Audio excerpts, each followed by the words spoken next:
warahmatullahi wabarakatuh. Halo teman-teman, ibu bapak dan semuanya. Saya Nasalane Panirmala. Di sini saya akan menjelaskan tentang sejarah dunia loh. Hah? Sejarah dunia? Iya, sejarah dunia yaitu Perang Dunia II dan jatuhnya Hindia Belanda serta keterkaitan antara kedua peristiwa tersebut. Pasti kalian penasaran kan? Tonton sampai akhir ya. Selamat menonton.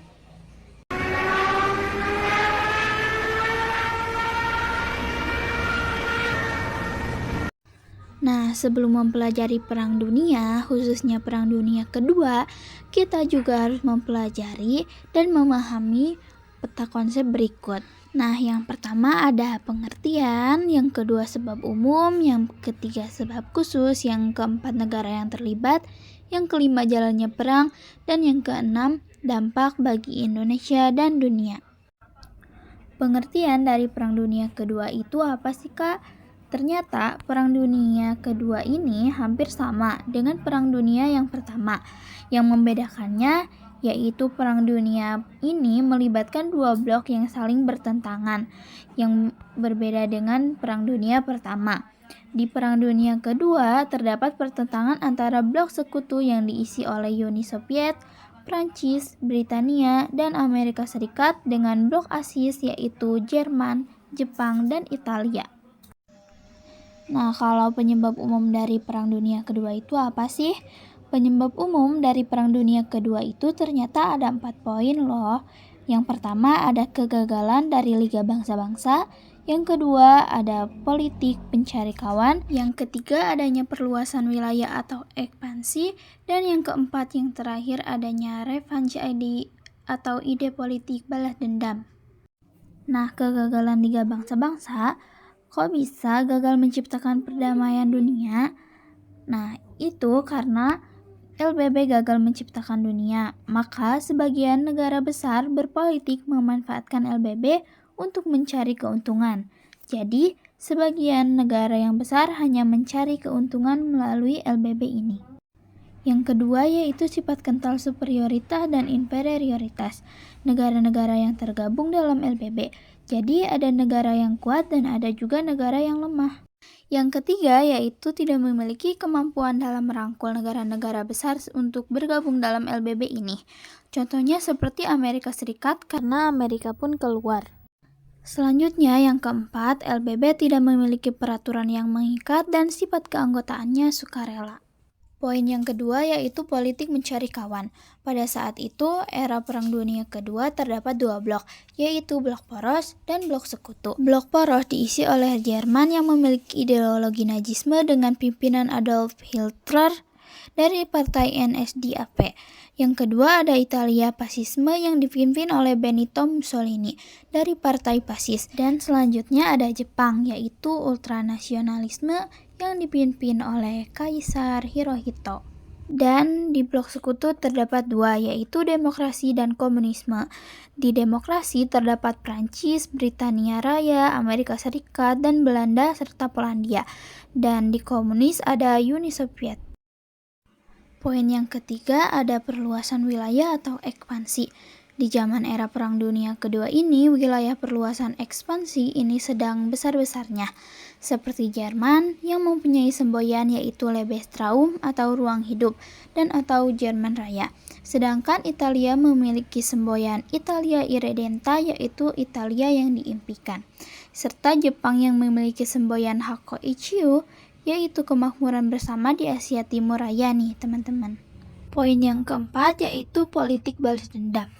Kekalahan Jerman pada Perang Dunia Pertama dan perasaan terhina dengan adanya perjanjian Versailles membuat Jerman ingin melakukan balas dendam dengan menjalankan politik yang bernama revenge idea.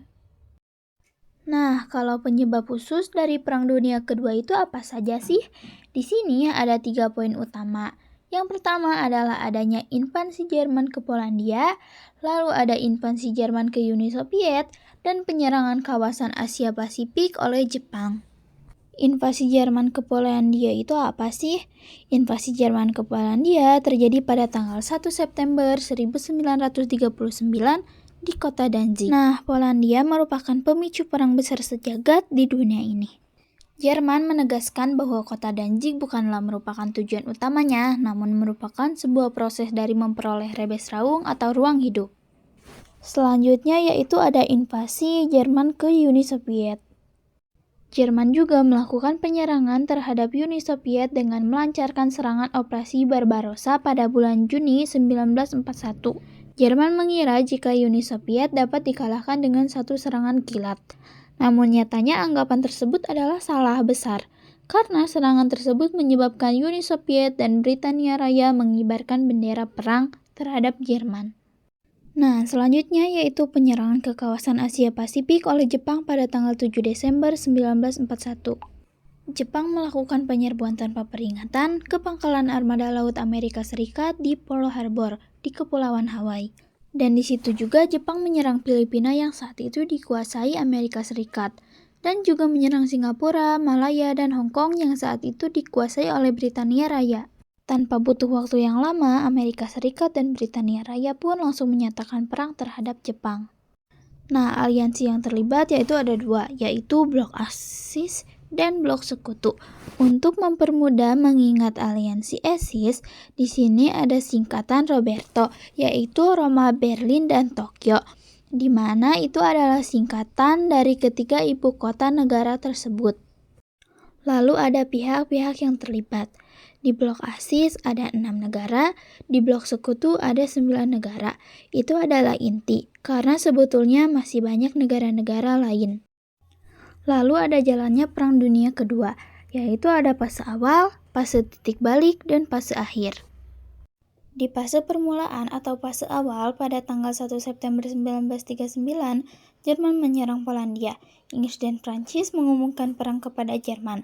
Nah, itulah awal meletusnya Perang Dunia Kedua. Dan ternyata Jerman telah memberlakukan perjanjian non-agresi antara Jerman dan Uni Soviet.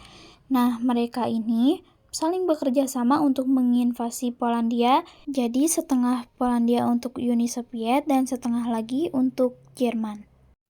Masih di fase permulaan, pada tanggal 9 April 1940, Jerman melakukan serangan ke utara, yakni ke Denmark dan Norwegia. Kedua negara ini dapat diduduki Jerman. Lalu pada bulan Mei 1940, Belanda dapat diduduki Jerman, sehingga Ratu Wilhelmina mengungsi ke Inggris pada tanggal 10 Juni 1940. Lalu Italia mengumumkan perang kepada Prancis dan Britania Raya. Dilanjutkan dengan menyerbu Prancis pada bulan Juni 1940, pasukan Jerman bergerak menuju Prancis dan dapat mendudukinya. Lalu tentara Prancis di bawah pimpinan Charles mengungsi ke Inggris. Selanjutnya di fase awal pada tanggal 27 September 1940, Jerman, Italia, dan Jepang bersatu dalam perjanjian tiga negara atau Roberto. Lalu pada tanggal 22 Juni 1941 dengan bantuan Finlandia dan Rumania, Jerman menyerbu Uni Soviet. Padahal selama 18 bulan sebelumnya, Hitler telah mengadakan perjanjian dengan Uni Soviet tidak akan saling menyerang. Maksud dari perjanjian tiga negara ini adalah perjanjian yang dilakukan oleh Italia, Jerman, dan Jepang. Bila mana dari salah satu mereka diserang oleh negara lain, maka salah satu dari mereka harus saling membantu. Selanjutnya pada tanggal 7 Desember 1941 atau bisa disebut Judespatu, Angkatan Laut Jepang menyerang pangkalan Angkatan Laut Amerika Serikat yang berada di Pearl Harbor, Kepulauan Hawaii. Serangan inilah yang memicu keterlibatan Amerika Serikat secara langsung di dalam Perang Dunia II. Lalu Jepang pun memulai kampanye militernya di kawasan Asia Pasifik, dan ini yang mengawali keterlibatan Amerika di Perang Asia Timur Raya. Lalu ada fase titik balik. Dikarenakan Jerman telah melanggar perjanjian dengan Uni Soviet, maka Uni Soviet bergabung dengan Blok Sekutu. Dan karena hal ini, Blok Sekutu sangat diuntungkan. Mengapa sangat diuntungkan? Karena ternyata Uni Soviet nyatanya adalah negara yang sangat kuat.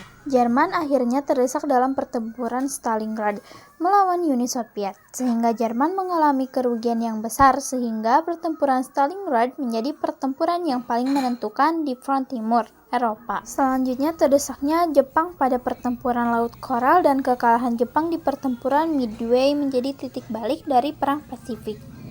Lalu 4 kapal induk Jepang yaitu Akagi, Kaga, Soryu, dan Hiryu pun tenggelam dalam pertempuran Midway. Dan yang terakhir, tentara Jerman menderita kekalahan dalam pertempuran di El Alamein dekat Alexandria dari pasukan Britania Raya yang dipimpin oleh Robert dan Alexander. Pertempuran tersebut termasuk di Front Afrika. Masih di fase titik balik, ada operasi Overlord atau D-Day, menjadi bagian operasi yang menjadi titik balik antara sekutu dengan Jerman yang telah menguasai Eropa Barat. Nah, operasi itu diluncurkan pada tanggal 6 Juni 1944 dengan pendaratan Normandia atau Operasi Neptune, umumnya dikenal sebagai D-Day. Diawali dengan serangan 1.200 pesawat dari pasukan lintas udara yang mendahului serangan amfibi yang melibatkan lebih dari 5.000 kapal. Hampir 160.000 pasukan menyeberangi Selat Inggris pada tanggal 6 Juni dan lebih dari 2 juta pasukan sekutu di Prancis pada akhir Agustus. Lalu ada fase akhir. Sejak Jerman dipukul mundur dari Stalingrad pada tanggal 19 November 1942 oleh tentara Soviet, Jerman harus keluar dari wilayah Soviet. Bahkan, tentara Uni Soviet menyerbu Polandia dan daerah Balkan yang diduduki Jerman. Secara berturut-turut, pasukan Uni Soviet berhasil merebut kembali wilayah Rumania, Bulgaria, sampai akhirnya Berlin pun terkepung pada awal April 1945. Nah, lalu ternyata Hitler melakukan bunuh diri dengan menembak kepalanya sendiri di bunkernya pada tanggal 30 April 1945. Nah, perang di Eropa pun berakhir dengan pendudukan Berlin oleh tentara Soviet dan Polandia dan penyerahan tanpa syarat Jerman pada tanggal 8 Mei 1945. Masih di fase akhir, pasukan Amerika Serikat kemudian berhasil menghancurkan Angkatan Laut Jepang.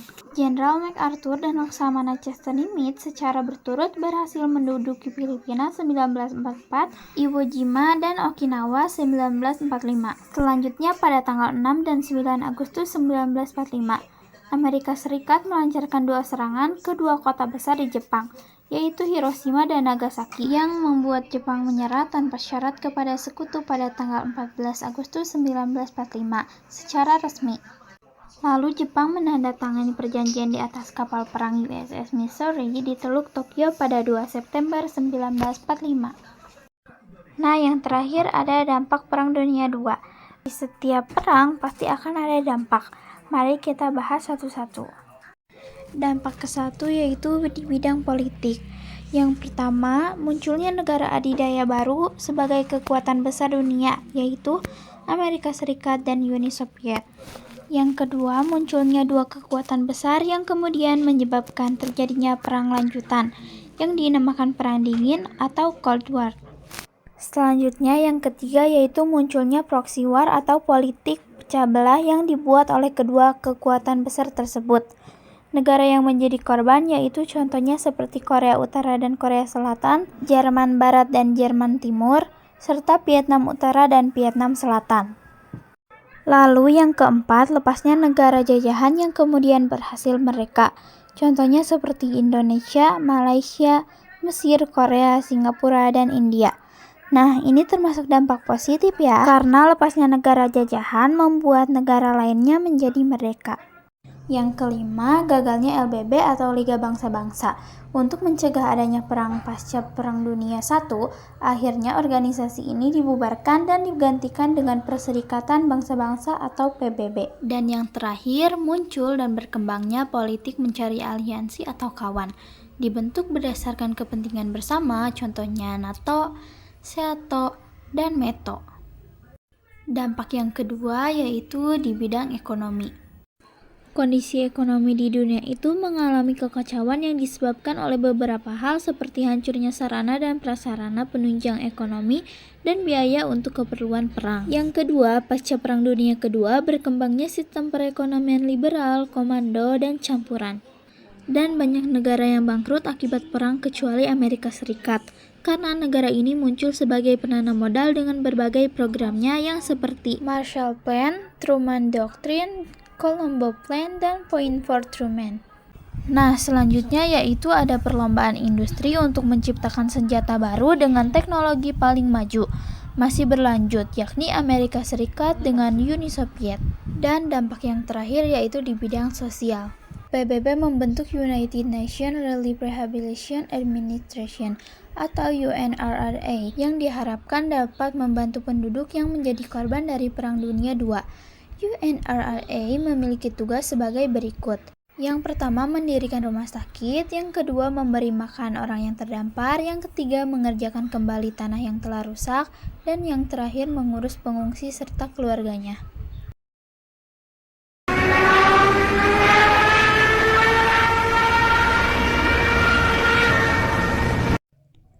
Jatuhnya Hindia Belanda dimulai saat Perang Dunia II.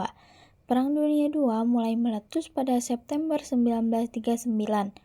Belanda ikut terseret dalam perang ini. Pada Mei 1940, Jerman berhasil menduduki Belanda dan membuat Ratu Belanda beserta keluarganya mengungsi ke Inggris. Karena itulah saat Inggris berperang dengan Jepang di Asia, Belanda dan koloninya pun akhirnya ikut terlibat. Nah, tahukah kalian wilayah Indonesia mana saja yang awalnya diserang oleh Jepang? Jepang tidak langsung menyerang Pulau Jawa yang merupakan pusat pemerintah kolonial Belanda. Namun, serangan pertama Jepang itu justru diarahkan ke berbagai sumber minyak di luar Jawa. Mengapa demikian? Pada saat Amerika menghentikan suplai minyaknya untuk Jepang pada tahun 1941, pihak Jepang sebenarnya berusaha untuk melakukan negosiasi dengan pemerintah Hindia Belanda untuk mendapatkan minyak. Namun, usaha ini gagal. Oleh karenanya, Jepang kemudian menyerang Indonesia untuk mendapatkan sumber daya alamnya. Karena Jepang sangat memerlukan minyak bumi, Tarakan diserang Jepang pada 11 Januari 1942 karena wilayah ini dan sekitarnya kaya akan minyak. Jepang kemudian menyerang Balikpapan yang juga memiliki banyak ladang minyak. Apakah kalian tahu wilayah mana lagi yang diincar oleh Jepang? Setelah menguasai ladang-ladang minyak di Kalimantan, Jepang kemudian melanjutkan ekspansinya ke wilayah Indonesia bagian timur, seperti Ambon, Morotal, Manado, dan Kendari. Setelah berbagai wilayah di kawasan timur berhasil dikuasai, Jepang mengarah ekspansinya ke wilayah barat, yaitu ke Palembang yang juga kaya akan minyak. Jatuhnya Palembang ini membuka jalan bagi Jepang untuk menguasai Jawa. Belanda sebagai penguasa di Jawa tidak bisa melakukan banyak perlawanan kepada Jepang. Meskipun pada saat itu Belanda adalah salah satu bagian dari sekutu, tapi negara-negara sekutu sibuk memikirkan kepentingan masing-masing dan tidak banyak menolong. Negeri Belanda sedang diduduki oleh Jerman dan tidak bisa banyak membantu koloninya. Dengan demikian, Belanda tidak dapat mempertahankan Jawa. Panglima Angkatan Perang Hindia Belanda akhirnya menyerah kepada Jepang di Kalijati pada 8 Maret 1942. Tahukah kalian makna dari peristiwa ini terhadap sejarah Indonesia? Peristiwa ini dapat diartikan sebagai berakhirnya kekuasaan kolonial Belanda di Indonesia. Selain itu, peristiwa ini juga menunjukkan bahwa bangsa Belanda yang sudah menjajah begitu lama ternyata bisa dikalahkan oleh bangsa Asia. Lalu, penyerahan kekuasaan Hindia Belanda atas Indonesia kepada Jepang di Kalijati tergambar dalam sebuah foto di atas yang dihadiri oleh para petinggi militer dari pihak Jepang maupun Belanda.